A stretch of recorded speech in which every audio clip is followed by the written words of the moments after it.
Imagine staying in the Soprano house, sitting where Carmela and Tony had some arguments, some good and bad times. Our next guest is going to talk about if and when that can happen.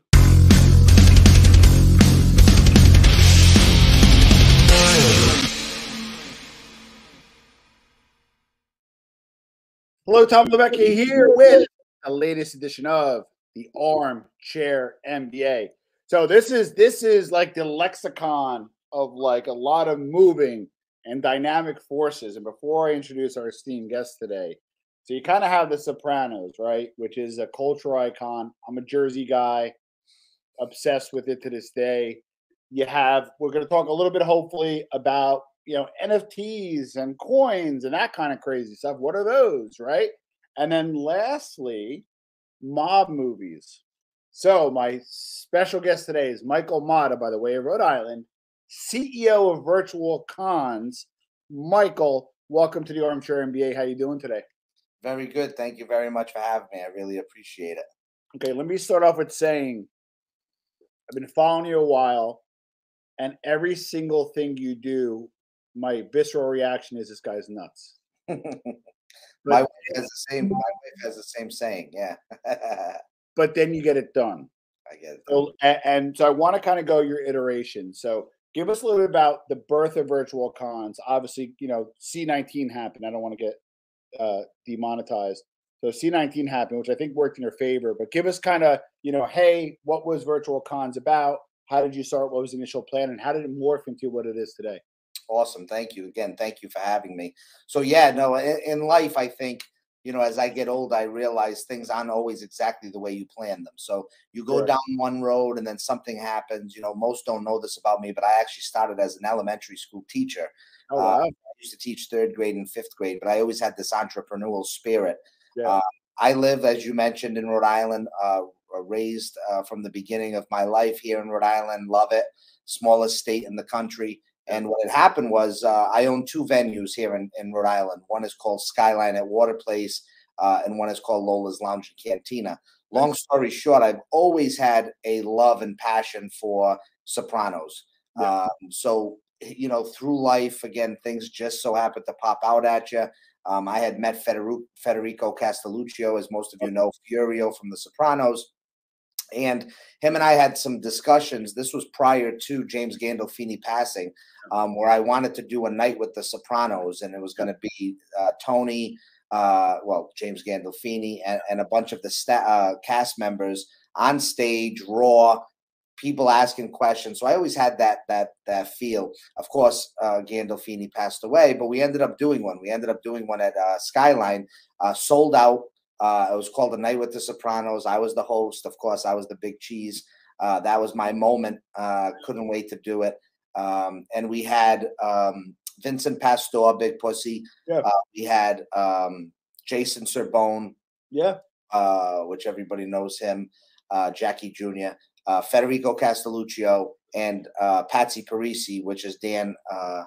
My last name is escaping me right now. Dear friend of mine too, Danny Grimaldi. Great guy. So the long story short, the 4 of us were on the 4 of them and me on stage, had a great time, posted pictures everywhere.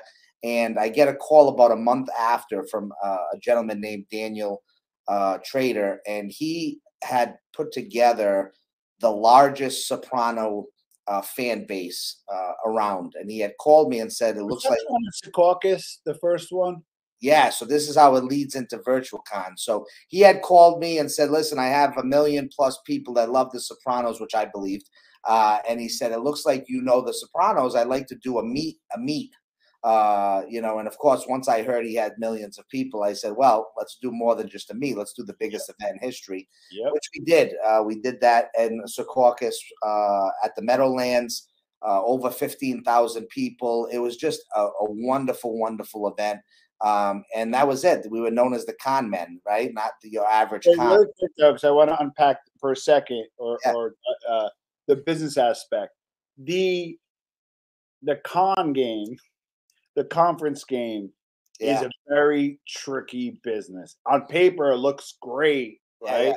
but financially, sometimes, you know, as a one-off, you may do a large, you know, revenue, gate sales, you pay out royalties, all the great stuff, and then you're left over. And we don't get into specifics on the financials, Yeah, but yeah. then like the margins are like, holy shit, I did all this for this, you know. So was it what was your measurement for success? Was it, hey, was it financial? Was it an awareness, or did you, you know, was it successful? Give us kind of the parameters before we continue, if you don't mind. It's funny. I have this conversation with my team all the time. You know, the measure of success is not always cash, right? That's So right. if that event never happened, I wouldn't be here right now, right? We wouldn't be Correct. talking about Tony Soprano's house. We wouldn't have virtual cons. So you're absolutely right. I had done a lot of events in the past, so I'm very familiar with how conventions work. I used to own a bridal show, a bridal convention, Oh so wow. I know all of the dynamics. This particular one was very, very expensive, and the reason why is because it was the first one. Yeah. We came out of the box with a lot of people thinking naysayers that it wouldn't Yeah. happen. Give you a couple examples. I mean, we flew in Alabama 3, which sang woke up this morning. Oh, They were from London. Had to fly them in, get them visas. You know, so roughly that was about 20 grand just right off the rip. And then because we were fans, we couldn't stop inviting people. So for those that don't understand how it works, you pay for a celebrity to come. right. They make money on their autographs, but because it's the first one and there's no, you know, history, you're Yeah. really paying for them, right? So I can't lure them and say, hey, you're going to get 10,000 Right. autographs and make X amount of dollars, because it's never happened before. So we have to pay for everybody.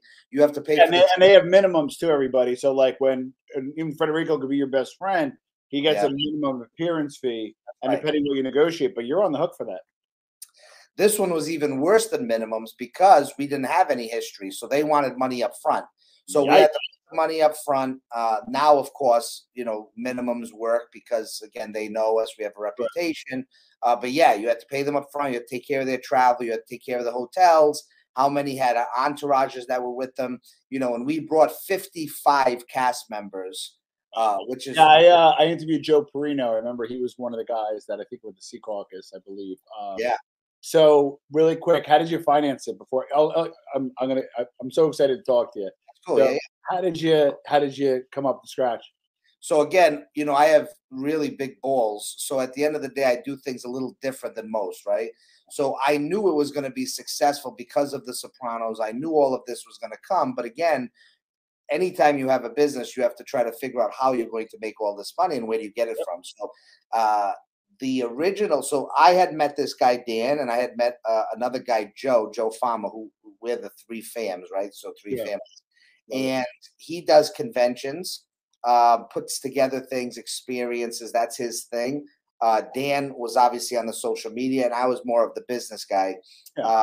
So what we did was we had many conversations ahead of this event, but because we hadn't done it before, never even met each other, what I decided to do was just test the waters, right? That's always good when you have a business. See if there's something that people really want. Yeah. Since we had all the people social wise to be able to talk to, what we did is I immediately on the weekend before, I had contacted the Meadowlands, found out how much it was going to cost for the venue.